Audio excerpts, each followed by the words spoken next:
बच्चों, आप कैसे हो? आज हम स्पर्श में पद्य खंड में कविता पर्वत प्रदेश में पावस पढ़ेंगे, जो कवि सुमित्रा नंदन पंत द्वारा लिखित है। तो सबसे पहले हम सुमित्रा नंदन पंत की जीवनी पर प्रकाश डालते हैं।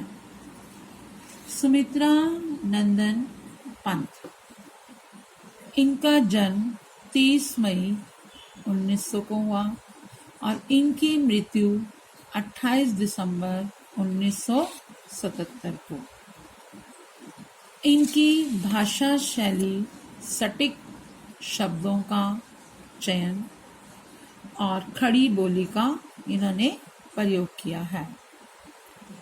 प्रकृति के सुकुमार कवि की इन्हें उपाधि मिली है। इनकी जो रुचि थी प्रकृति और मनुष्य के अंतरंग संबंधों की पहचान करना। इनकी कृतियां थी वीणा, पल्लव, चिदंबरा आदि। जैसा कि आप सब जानते हो कि हमारे भारत में 6 ऋतुएं होती हैं: वर्षा, ग्रीष्म, शरद, हेमंत, शिशिर और वसंत। तो आज हम वर्षा ऋतु के बारे में पढ़ेंगे कि किस प्रकार पर्वत प्रदेश में जब वर्षा ऋतु आती है तो उसका सौंदर्य किस प्रकार सबके मन को अपनी ओर आकर्षित करता है। तो इसमें वर्षा ऋतु का वर्णन किया गया है। प्रकृति का स्वरूप किस प्रकार पल पल में बदलता है। हजारों सुमन रूपी नेत्रों से अपने प्रतिबिंब को निहारना। तालाब की समानता दर्पण से करना। झरने के झरते हुए पानी की बूंदें मोतियों की लड़ियों के समान लगना।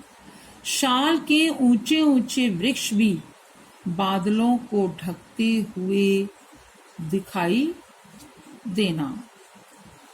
प्रस्तुत कविता ऐसे ही रोमांच और प्रकृति के सौंदर्य को अपनी आंखों निरखने की अनुभूति देती है। यही नहीं, सुमित्रा नंदन पंत की अधिकांश कविताएं पढ़ते हुए यही अनुभूति यानी आभास होता है कि मानो हमारे आसपास की सभी दीवारें कहीं विलीन यानी लुप्त हो गई हो और हम किसी एक ऐसे रम्य स्थल पर आ पहुंचे हैं जहां पहाड़ों की अपार श्रृंखला है, आसपास झरने बह रहे हैं और सब कुछ भूलकर हम उसमें ही लीन रहना चाहते हैं। तो हम कविता पढ़ते हैं। पर्वत प्रदेश में पावस। पावस यानी वर्षा ऋतु। पावस ऋतु थी पर्वत प्रदेश, पल पल परिवर्तित प्रकृति वेश। मेखलाकार पर्वत अपार, अपने सहस्त्र दृग सुमन फाड़। अवलोक रहा है बार बार, नीचे जल में निज महाकाव्य।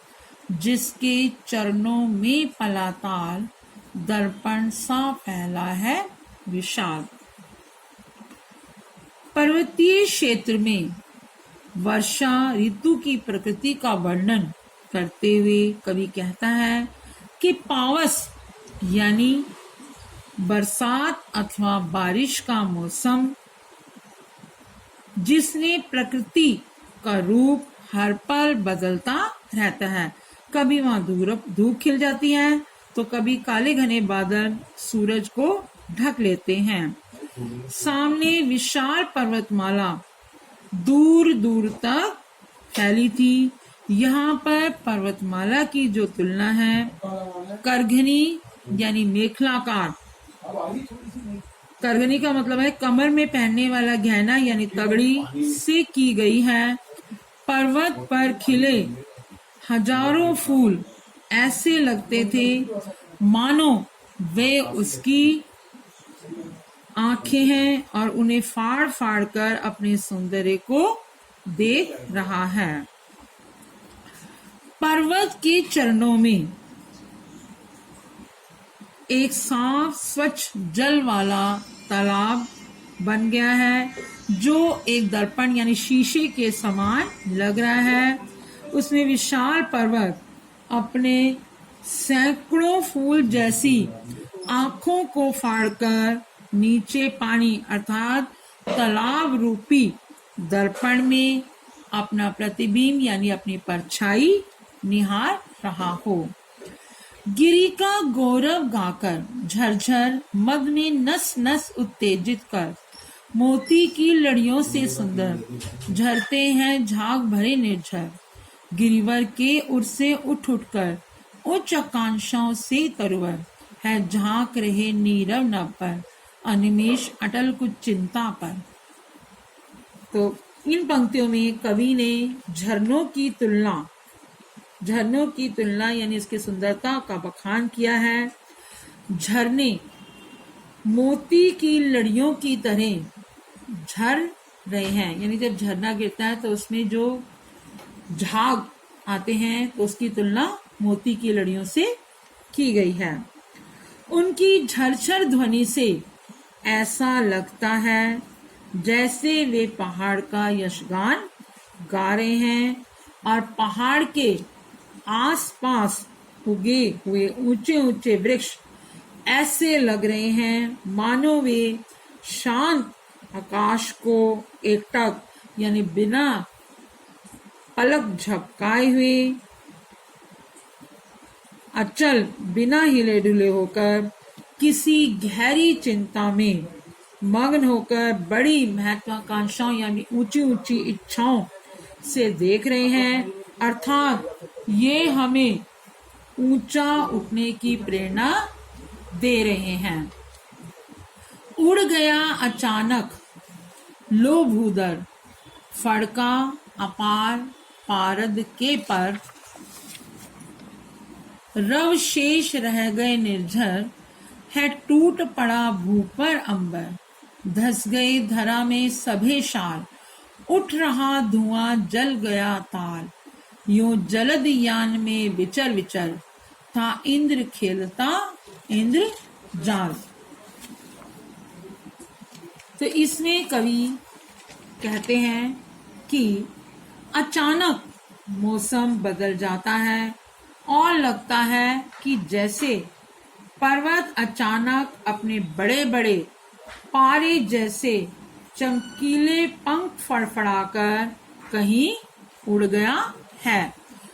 फड़का पार पारद यानी अपने पंख निकालकर। अब केवल रवशेष यानी अब केवल झरने की आवाज निशानी के तौर पर रह गई है, क्योंकि धरती पर आसमान टूट पड़ा है। भू यानी धरती, अंबर यानी आसमान। बादलों ने शाल के ऊंचे ऊंचे वृक्षों को ऊपर तक ढक लिया है, जिन्हें देखकर ऐसा लगता है जैसे कि शाल के वृक्ष भयभीत यानी डर कर धरती के अंदर धस गए हैं। फिर जोरदार यानी मूसलाधार वर्षा के कारण तालाब से उठती हुई नमीयुक्त वायु ने यानी इवेपोरेट होकर कोहरे यानी धुंध का रूप धारण कर लिया है, जिसे देखकर ऐसा लगता है कि जैसे जो पर्वत के नीचे जो तालाब बना हुआ था उस तालाब में से धुआं उठ रहा है। इस प्रकार उस पर्वत में इंद्र देवता बादल रूपी यान में सवार होकर इंद्रजाल का यानी जादुई खेल खेल रहे हैं, जिसमें पल पल में यानी हर एक एक मिनट में सब कुछ बदलता हुआ दिखाई दे रहा है। आशा है कि आपको कविता अच्छी तरह से समझ आ गई होगी। धन्यवाद।